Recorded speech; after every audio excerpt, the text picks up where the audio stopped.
রাসূলুল্লাহ সাল্লাল্লাহু আলাইহি ওয়াসাল্লাম বলেন, যে ব্যক্তি আমার 40টি হাদিস আমার উম্মতের কাছে পৌঁছাবে তার জন্য আমি কিয়ামতের দিন বিশেষভাবে সুপারিশ করব। সুবহানাল্লাহ। নাম্বার 2, মানুষের মধ্যে যারা মৃত্যুকে বেশি করে স্মরণ করে এবং তার জন্য প্রস্তুতি নেয় তারাই সবচেয়ে বুদ্ধিমান। নাম্বার 3, প্রত্যেক জিনিসের জাকাত আছে, আর দেহের জাকাত হচ্ছে রোজা। নাম্বার 4, যে তার সময় আল্লাহর জন্য ব্যয় করে না তার জন্য জীবন অপেক্ষা মৃত্যু শ্রেয়। নাম্বার 5, যারা সব সময় ইস্তিগফার তথা ক্ষমা প্রার্থনা করে তাদের সাথে উঠা বসা করুন, কেননা তাদের হৃদয় সবচেয়ে কোমল হয়। নাম্বার 6, তুমি যত সিজদা দিবে আল্লাহ তত গুনাহ তোমার মাফ করে দিবেন। সুবহানাল্লাহ। নাম্বার 7, সূরা ফাতিহা প্রায় 1000 রোগের ওষুধ। নাম্বার 8, হাতের তালুতে জ্বলন্ত আগুনের কয়লা রাখলে যেমন কষ্ট হবে তার চেয়ে বেশি কষ্ট হবে শেষ জামানায় ঈমান রাখতে। নাম্বার 9, রোজাদারদের জন্য প্রতিদিন জান্নাতকে সুসজ্জিত করা হয়। সুবহানাল্লাহ। নাম্বার 10, রাসূল সাল্লাল্লাহু আলাইহি ওয়াসাল্লাম বলেছেন, কিয়ামতের দিন সব নবীর চেয়ে আমার উম্মতের সংখ্যা বেশি হবে এবং আমি সর্বপ্রথম জান্নাতের দরজা খুলব। সহিহ মুসলিম, হাদিস নম্বর 196। 11, যে ব্যক্তি রোজা রাখা অবস্থায় মারা যাবে আল্লাহ তাকে কিয়ামত পর্যন্ত সকল রোজার সওয়াব দান করবেন। সুবহানাল্লাহ। নাম্বার 12, যে ব্যক্তি ফজরের নামাজ আদায় করলো সে আল্লাহর হিফাজতে চলে গেল। নাম্বার 13, রাসূলুল্লাহ সাল্লাল্লাহু আলাইহি ওয়াসাল্লাম বলেছেন, রোজা ও কোরআন কিয়ামতের দিন মানুষের জন্য সুপারিশ করবে। মুসনাদে আহমদ, হাদিস নম্বর 6626। 14, নবীজি বলেছেন, রোজাদারদের জন্য সবচেয়ে বড় খুশির সংবাদ হলো হাসরের মাঠে আল্লাহ সবার আগে রোজাদারদের সাথে সাক্ষাৎ করবেন। সুবহানাল্লাহি ওয়া বিহামদিহি। 15, যখন রমজান আসে তখন জান্নাতের দরজাসমূহ খুলে দেওয়া হয়।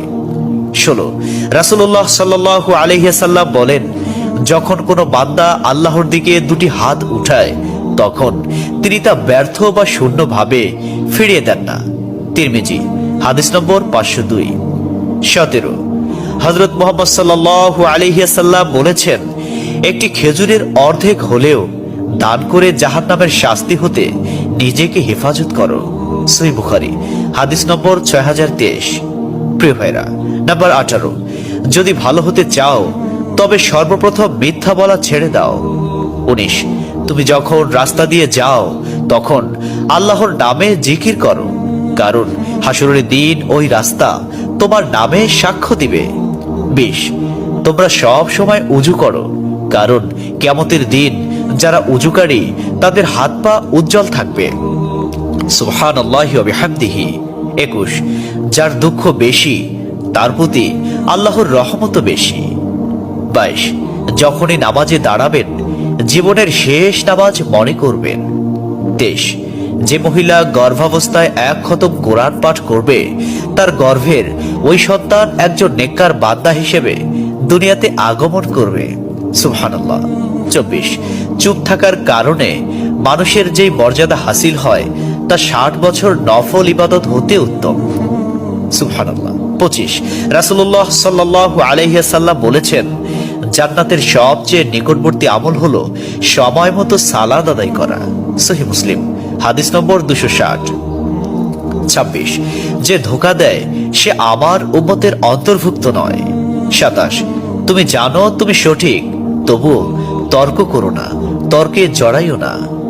28, হযরত মুহাম্মদ সাল্লাল্লাহু আলাইহি ওয়াসাল্লাম বলেছেন, তোমরা বিপদে পড়ে মৃত্যু কামনা করবে না, বরং বলবে, হে আল্লাহ, যে পর্যন্ত জীবিত থাকা আমার জন্য কল্যাণকর আমাকে ততক্ষণ জীবিত রাখুন, এবং যখন মৃত্যু আমার জন্য কল্যাণকর তখন তুমি আমাকে মৃত্যু দাও।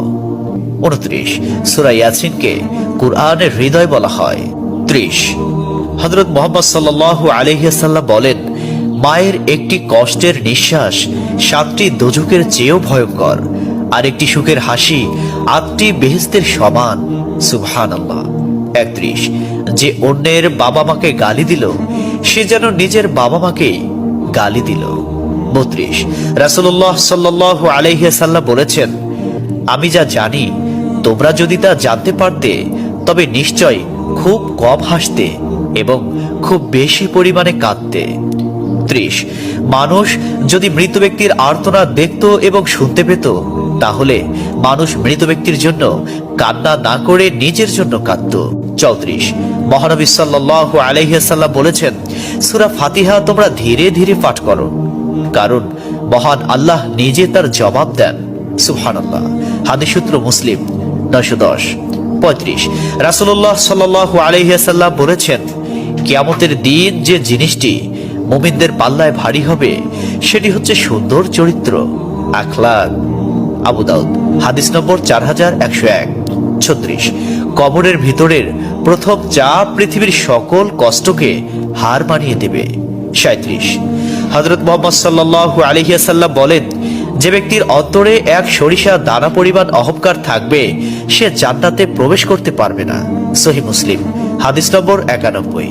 38 কিয়ামতের দিন ওই ব্যক্তির জন্য সুপারিশ করা হবে যে প্রচুর শীত উপেক্ষা করেও ফজরের নামাজ আদায় করল। 39 নিশ্চয় মহান আল্লাহ নম্র, তিনি নম্রতাকে পছন্দ করেন। তিনি নম্র স্বভাবের লোকদেরকে যা দান করেন তা কঠিন স্বভাবের লোকদের দান করেন না। আবু দাউদ হাদিস নম্বর 4807।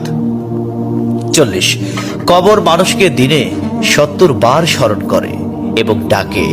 আল্লাহ সুবহানাহু ওয়া তাআলা আমাদের সঠিক জ্ঞান এবং বুঝার তৌফিক দান করুন এবং আমাদের এই সমস্ত হাদিস সমূহের উপর আমল করার তৌফিক দান করুন। আমিন।